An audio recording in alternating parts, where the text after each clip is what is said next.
Programme میں خوش آمدید. میں ہوں سلمان حسن, ساتھ موجود ہیں جناب مجیب الرحمان شامی صاحب. ناظرین, بہت اہم قانون سازیاں جو ہو گئی ہیں اور بڑی دھواں دھار قسم کی قانون سازی ہوئی. ہم نے دیکھا کہ آنن فانن بل پیش کیے گئے, بل منظور ہو گئے. اپوزیشن نے جو ہے وہ بہرحال شور شرابہ کیا, وہ اپنی جگہ موجود ہے. شامی صاحب سر, بڑی اہم ایک تو وہ جو پریکٹس اینڈ پروسیجر ترمیمی ایکٹ 2024 وہ منظور ہو گیا.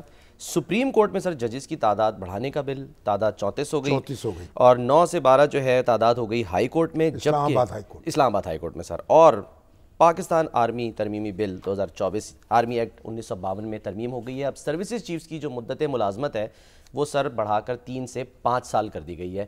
یہ شامی صاحب کتنا اہم ہے, کتنا ضروری تھا یہ پالیسی کے تسلسل کے لیے؟ 5 سال. اب جنرل عاصم منیر جو ہیں وہ 5 سال آرمی چیف رہیں گے. صحیح. تو اس سے میرا خیال ہے کہ استحکام پیدا ہوگا. اچھا. اور تسلسل جو ہے, اب ہم اسے پسند کریں یا نہ کریں, لیکن ہماری جو فوج ہے اور فوجی قیادت ہے اس کے ساتھ ایک استحکام بھی وابستہ ہے اور پالیسیوں کا تسلسل بھی وابستہ ہے. تو یہ گویا پالیسیاں جو ہیں جو اس وقت جاری ہیں اور معاشی طور پر بھی اور سیاسی طور پر بھی اور خارجہ پالیسی کے محاذ پر بھی, اور سیکیورٹی ان میں ایک تسلسل برقرار رہے گا. سیکورٹی میں دیکھیں, یہ جو پاکستان کے جو پہلے آرمی چیف ہیں جنرل فرینک میسروی, یہ برطانوی شہری تھے, رائل جو فوج تھی اس کا حصہ تھے. 1947 سے 1951 تک یہ چیف رہے. صحیح. تو اس وقت آرمی چیف کا جو ٹینور تھا وہ 4 سال تھا. اچھا. تو فیلڈ مارشل ایوب خان پھر آئے, پہلے جو پاکستانی سربراہ تھے فوج کے, 4 سال 1951 سے 1955 تک, اور پھر ان کو ایک دوسرا ٹینور دیا گیا 1955 سے ان کو ایکسٹینشن ہو گئی 1959 تک. اچھا. انہیں آرمی چیف رہنا تھا. صحیح. اب اگر ان کی ایکسٹینشن نہ ہوتی تو ملک میں مارشل لا نہ لگتا, ہماری تاریخ بالکل مختلف ہوتی. اور وہ بہرحال انہوں نے اپنے تقرر کے 6 سال یا 7ویں سال تختہ الٹ دیا ملک فیروز خان کی حکومت کا, اور پاکستان کا دستور بھی منسوخ کر دیا. اس کے بعد پھر جب یہ ذوالفقار علی بھٹو برسر اقتدار آئے سقوط ڈھاکہ کے بعد, اچھا, اور دستور نیا ہمارا بنا, اس میں آرمی چیف جو ہے اس کی مدت ملازمت 3 سال کر دی گئی. ٹھیک ہے. ٹینور 3 سال ہو گئے. اور پہلے جنرل گل حسن آرمی چیف مقرر ہوئے, یا chief of army staff, army chief کا عہدہ ختم کر دیا گیا. صحیح. کمانڈر ان چیف نہیں کہتے, چیف آف آرمی سٹاف. صحیح. تو لیکن ان کو پھر اس سے پہلے ہی جبری طور پر رخصت کر دیا گیا, استعفیٰ لے لیا گیا ان کا. اس کے بعد ٹکہ خان آئے, جنرل ٹکہ خان, وہ بھی 3 سال. پھر جنرل ضیاء الحق 3 سال. اس سے پہلے موسیٰ خان, ایوب خان کے جو جانشین تھے, تو ایوب خان نے جب عہدہ چھوڑا تو موسیٰ خان پھر 4 سال کا ٹینور تھا ان کا, اور 2 ٹرمز ان کو ملی. 8 سال تک وہ آرمی چیف رہے.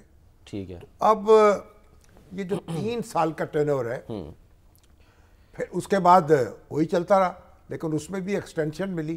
تو پہلی تو یہ ہوا کہ یحییٰ خان تو بہت یعنی عبرتناک ان کا انجام ہوا, پاکستان دولخت ہوا اور بڑی رسوائی کے ساتھ وہ رخصت ہوئے.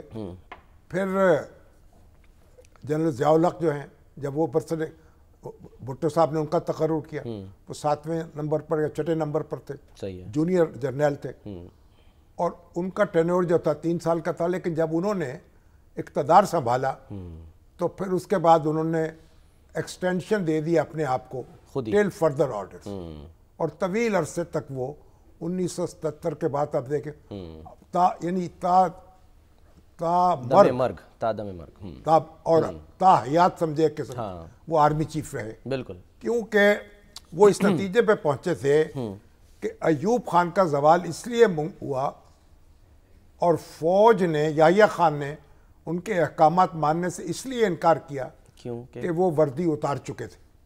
اچھا. اگر وہ چیف آف آرمی سٹاف رہتے تو ان کا یہ حشر نہیں ہو سکتا تھا, فوج ان کے ساتھ کھڑی رہتی. تو پھر انہوں نے جنرل ضیاء الحق نے یہ فیصلہ کیا کہ وہ وردی نہیں اتاریں گے. اچھا, صدر منتخب ہو گئے لیکن وردی میں رہے, ٹھیک ہے.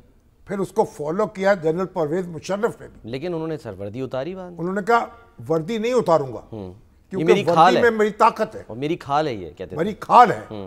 لیکن جب کھال کھینچی گئی, جب انہوں نے معاہدہ کر لیا نا ایم ایم اے سے, متحدہ مجلس عمل سے, کہ میں وردی اتار دوں گا, صحیح, اور اس کے بعد انہوں نے وردی اتارنے میں پس و پیش کیا, تو پھر ان کے ساتھ برا معاملہ ہوا. ہاں جی. تو بہرحال اس وقت آرمی چیف جو ہے اس کی جو طاقت ہے وہ وردی میں ہوتی ہے.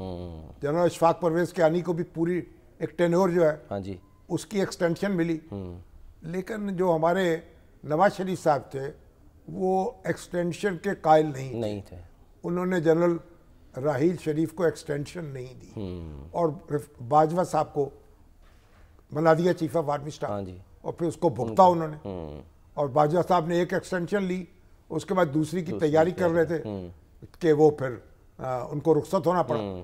تو بہرحال اب یہ جو ہے شامی صاحب, یہ 5 سال حکومت بھی ظاہر کرتی ہے, جب اس سے پہلے ختم ہوتی ہیں تو یہ گلہ رہتا ہے نا کہ جی ہماری پالیسیز, تو اب یہ کتنا مطلب امپورٹنٹ ہوگا پالیسیز کے پوائنٹ آف ویو سے.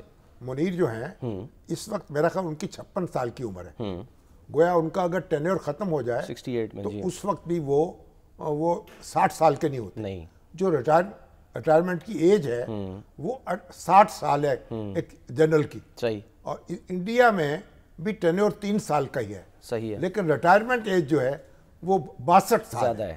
آرمی چیف 62 سال کی عمر میں ریٹائر ہوتا ہے.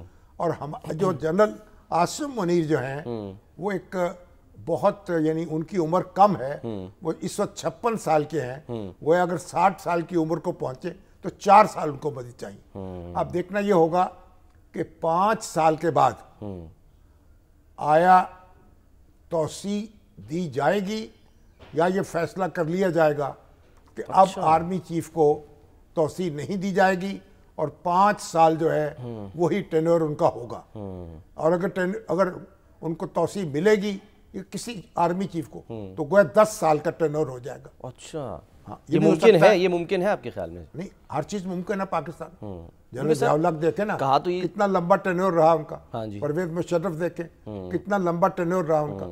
تو بہرحال میرا خیال ہے جو حکومت ہے اس کے پاؤں جو ہیں جم جائیں گے.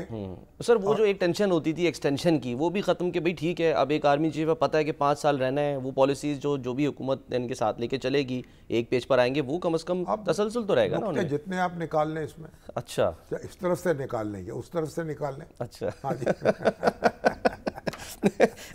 نقطہ نظر سر ضروری ہے. فقہ حنفیہ کے مطابق نکال لیں یا فقہ شافیہ کے مطابق نکال لیں یا فقہ جعفریہ کے مطابق نکال لیں, ٹھیک ہے. تو اس لیے بات یہ ہے کہ وہ 5 سال رہیں گے, لیکن چانسز ہیں کہ وہ ایکسٹینشن یعنی کہ بھی ہو سکتی ہے. بات کی بات ہے نا, ٹھیک ہے, جب وہ قدغن تو نہیں ہے نا کوئی سر, اس وقت دیکھا جائے گا.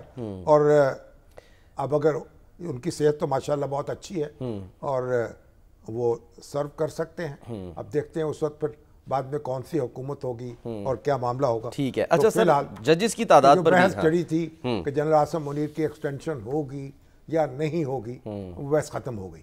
بالکل, اور وہ وہاں سے مل گئی پارلیمنٹ سے. اچھا سر, ججز کی تعداد پہلے 23 کی بات ہو رہی تھی, اب 34 سپریم کورٹ کے. اب دیکھیے, ہم نے پہلے بھی عرض کیا تھا, انڈیا جو ہے اس کی آبادی ہے 1 ارب 40 کروڑ. جی ہاں, سب سے زیادہ, اور ان کے سپریم کورٹ کے جج جو ہیں ان کی تعداد ہے 34. ہاں جی, یعنی چیف جسٹس سمیت ملا کے ان کو, ٹھیک ہے. اور ہماری آبادی ہے 24 کروڑ اور ہمارے جج ہوں گے 34.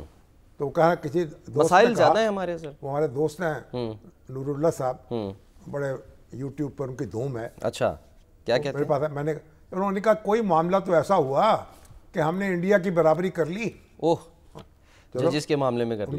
ججوں کے معاملے میں ان کے بھی 34 ہیں, ہمارے بھی 34 ہیں.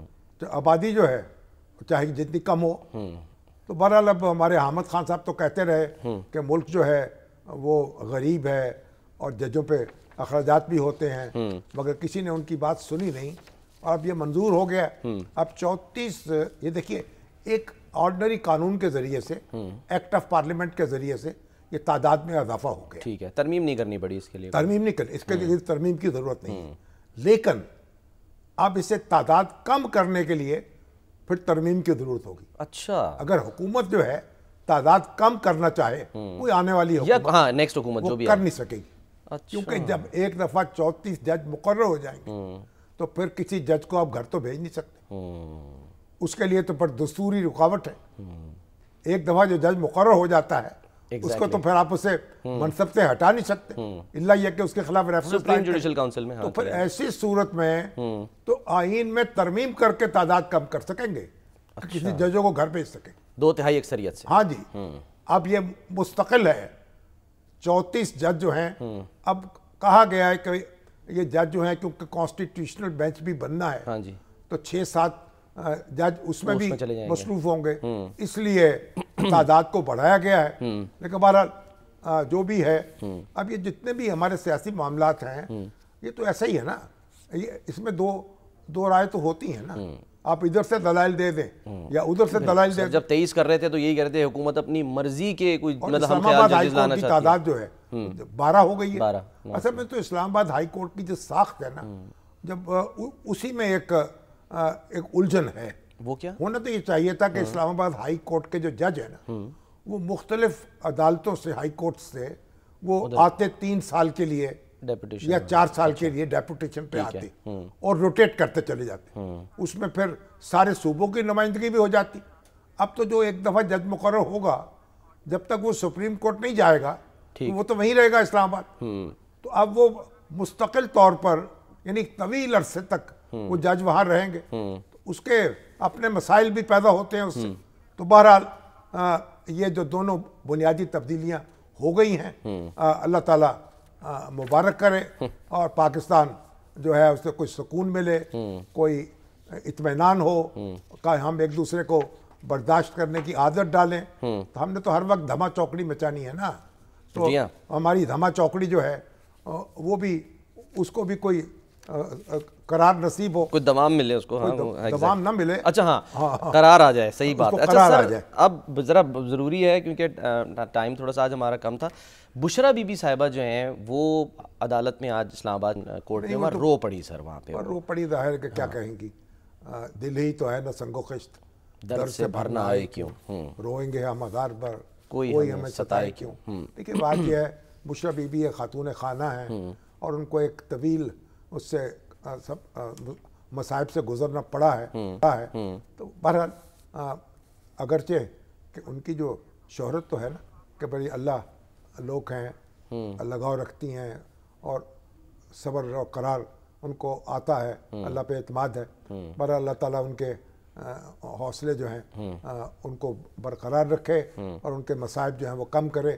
آج تو دیکھیں جنرل ہمارے جو ہیں عمران خان صاحب, ہاں جی, ان کا طبی معائنہ بھی ہو گیا اور ڈاکٹرز نے کہا بالکل ٹھیک ہے. عاصم صاحب جو تھے, جی وہ بھی ساتھ تھے, جی ہاں, جو شوکت خانہ ہسپتال کے 4 رکنی بورڈ تھا, اس میں یہ بھی چیف ایگزیکٹو ہیں, اور انہوں نے وہاں کہا ہے کہ ان کی صحت اچھی ہے. ہاں, بس ایک نفسیاتی دباؤ میں ہیں. اور فزیکل ٹارچر کوئی نہیں ہوا, وہ کہہ رہے ہیں کہ ذہنی ٹارچر کیسے ہو سکتا ہے, ذہنی ٹارچر. میں نے بار بار عرض کیا, اتنے بڑے لیڈر کے ساتھ اس طرح ہتھ کنڈے کیسے استعمال کر سکتا ہے. دیکھیں آج ہم ملک میں رہ رہے ہیں, اب ہنگامہ بھی ہے, عدالتیں بھی موجود ہیں اور سنوائی بھی ہوتی ہے, ڈاکٹر بھی آتے ہیں, چیک اپ بھی ہوتا ہے. اور آپ دیکھیں ایک اب مقبوضہ کشمیر میں یاسین ملک قید ہیں, ہماری ان کی جو اہلیہ ہیں مشال ملک, اور ان کی چھوٹی بچی جو ہے کہ بلند کر رہی تھی, ڈیتھ سیل میں رکھا ہوا ہے, کوئی سنوائی نہیں ہے, کوئی میڈیکل چیک اپ نہیں ہے, اور بھوک ہڑتال وہ کر رہے ہیں اور کوئی ان کے آنسو پوچھنے والا نہیں ہے. اور وہ بھی تھے کہ پوری شدت سے آپ دیکھیے, بشرا بی بی کی مشکلات تو اپنی جگہ ہیں, لیکن مشال بی بی کا حوصلہ بھی دیکھیں تو اس کو دیکھ کر بھی پتھر پانی ہو جاتے. تو اللہ تعالیٰ یاسین ملک جو ہیں ان کی مشکلات آسان کرے, اور جو حکومت نئی بنی ہے, عمر عبداللہ صاحب وزیر اعلیٰ بنے ہیں, کوئی اس کے لیے وہ بھی تھوڑا ریلیف کا سامان کریں اپنے بھائی بندوں کے لیے, اپنے ساتھیوں کے لیے, اپنے ہم وطنوں کے لیے, تاکہ وہاں بھی کوئی انسانی ماحول قائم ہو سکے. ٹھیک ہے سر، پروگرام سے آج تک کے لیے اتنا ہی. ناظرین بہت خیال رکھیے. اللہ حافظ.